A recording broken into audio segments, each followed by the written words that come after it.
Sauti ya mtu aliyeaibika, mwinjilisti Bosco Kasia.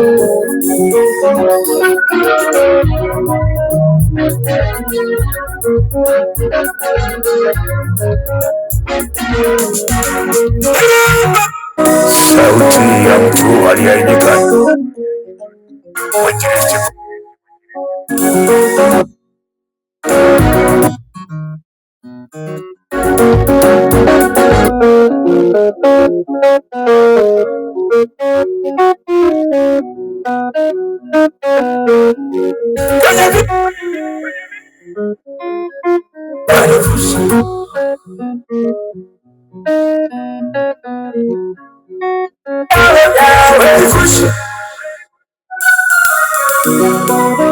sauti ya mtu aliyeaibika, mwinjilisti Bosco Kasia.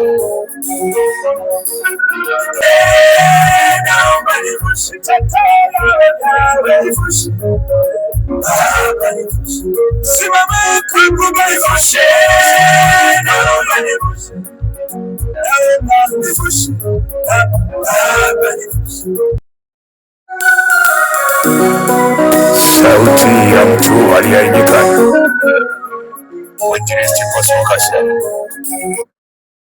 Naam, Bwana Yesu asifiwe sana, wana na binti za Mungu. Rafiki yangu ambaye umeendelea kunifuatilia muda mrefu, uliyeko katika mabara ya Ulaya, mabara ya Afrika, naamini ya kwamba umekaa hapo ukitazama.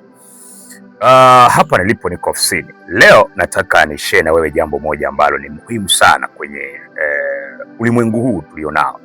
Kwa sehemu kubwa nataka nizungumzie leo swala la music, swala la muziki. Muziki una nafasi kubwa sana kwenye maisha ya mwanadamu kwa sehemu kubwa. Cha kwanza, muziki ni maombolezo. Unaweza ukautumia kwenye section ambayo unakuta kabisa kuna huzuni, misibani na sehemu kama hizo.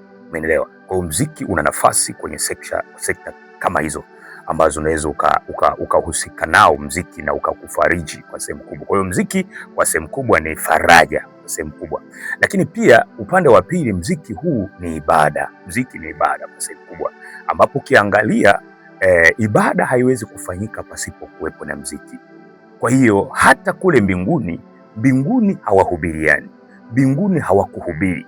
Mbinguni walikuwa wanaimba, na Mungu ameumba muziki na akawaweka malaika wakiwa wanamsifu kwa kuimba, na Mungu anasifiwa kwa kumpa sifa kwa kuimba kwa namna moja ama nyingine. Ndiyo vile Biblia inavyoelezea. Kwa hiyo elewa kwamba kumbe Mungu ameumba muziki kwa makusudi maalum kwa sehemu kubwa sana kwenye maisha yetu sisi wanadamu. Kwa hiyo muziki umeanzia kule mbinguni na Mungu ameuona umuhimu wa muziki kwenye maisha yetu. Lakini sasa kitengo cha pili kuhusiana na huu muziki, muziki ni biashara. Kaa ukijua kabisa kwamba muziki ni biashara. Hasa hapa kuna kasumba katika kitengo cha Wakristo kadha wa kadha ambao wamekuwa wakiufasiri muziki kama ni sehemu tu ya kiroho, ambayo hii imewafanya watu ambao wamebarikiwa, wamepewa karama za kuimbaji, wameshindwa kuwa na matokeo ya yale ya muziki kwenye maisha yao.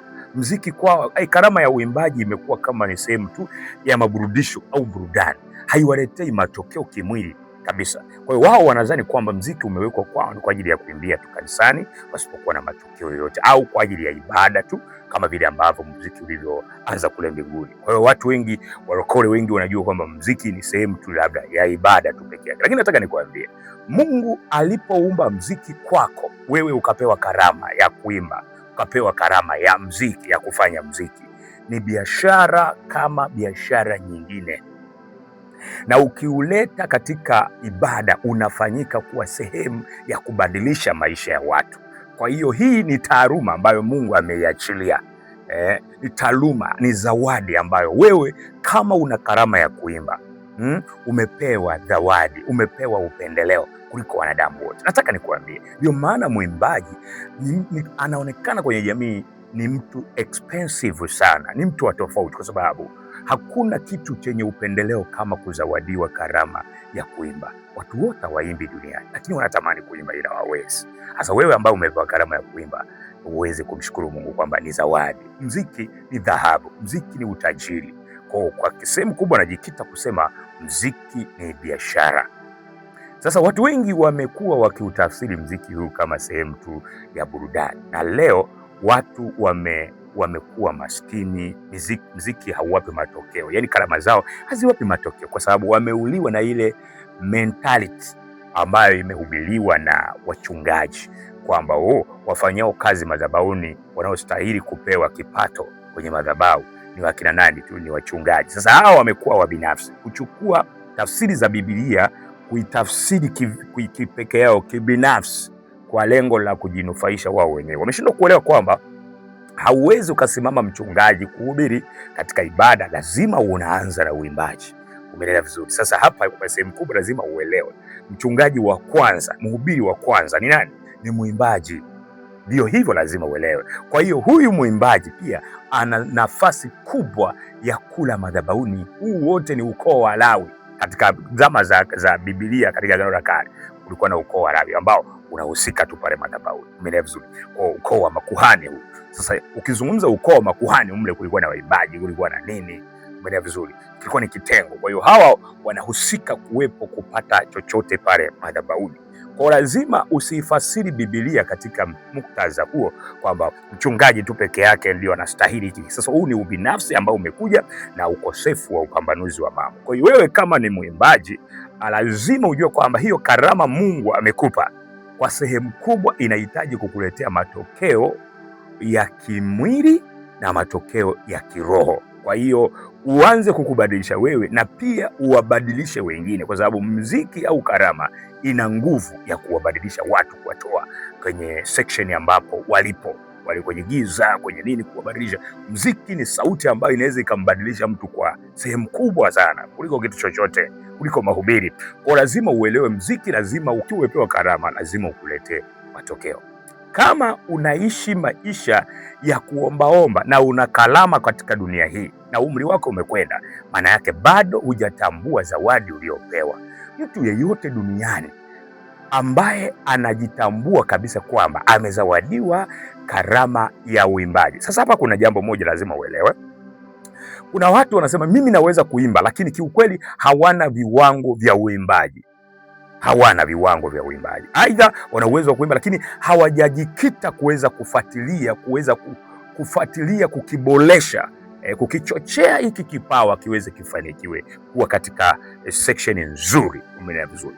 Kwa wamejikuta wanaishi maisha duni, maisha ya changamoto, maisha ya ombaomba, maisha yao, na unajikuta na uwezo wa kuimba. Ukiwa umepewa karama ya kuimba, elewa umepewa zawadi, umepewa utajiri, umepewa neema, umepewa baraka kwa ajili ya watu wengine, umepewa chemichemi ya faraja kwa watu wengine. Yaani wewe umezawadiwa namna ya kipekee sana. Sasa kama wewe unajifahamu hapo wewe ni mwimbaji na kiukweli haujui utafanya nini, haujui utashika wapi, utaanzia wapi. Sisi mziki unavyotuona hivi tumeanza nao utotoni. Mimi nimeanza nao utotoni. Fuatilia historia yangu ya mziki. Mimi sikusoma, lakini kilichonifanya niwe hapa leo ni kalama hii, ni hizi zawadi.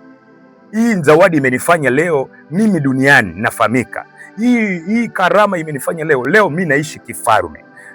Hii karama imenifanya leo nikae na watu ambao nisingeweza kukaa nao. Hii karama imenifanya leo nipate heshima. Karama hii ni kutambua muktadha mzima wa tafsiri ya mziki. Mziki hautafsiriwi tu katika kitengo cha kwamba ibada, kama wengi waliotafsiri vibaya kwa ubinafsi kwamba mziki ni ibada tu na mwimbaji akishamaliza kuimba kanisani imeisha hivyo. Hapo watu wengi wameuliwa kisaikolojia kupitia matokeo kuyaleta kwenye maisha yao yenye mafanikio kimuziki. Watu wengi wameshindwa kupata matokeo kwa sababu ya mahubiri kama haya na maelezo kama haya. Kwa hiyo wewe ambaye unayenitazama hapo, natamani kukuambia jambo moja. Hapa nataka kukusaidia.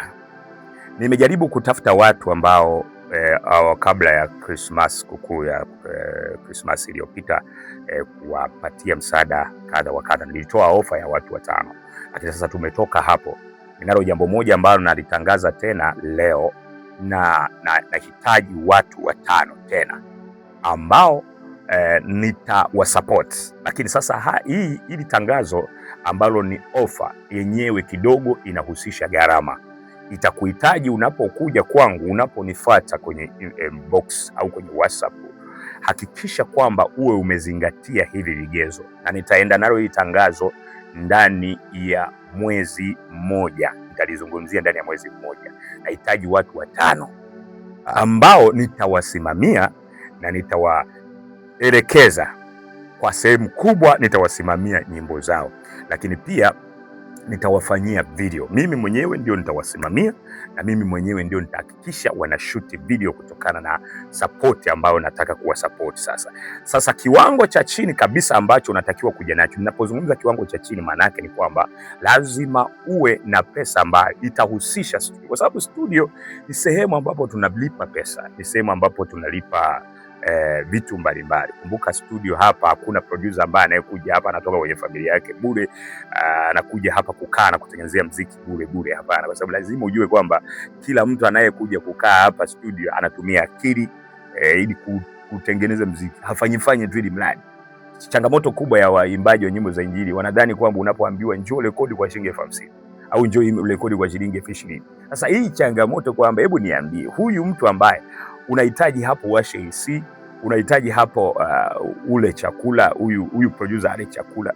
Sasa ukimpa shilingi 50,000, unadhani atakufanyia kazi kweli ambayo inaeleweka, itakayoweza kusikilika? Kwa sababu itakuwa ni bla bla tu, anakula hela yako tu, lakini hautaweza kupata matokeo ya muziki ambao unahitaji kufika mbali. Hauna viwango, hauna misingi. Umeelewa vizuri?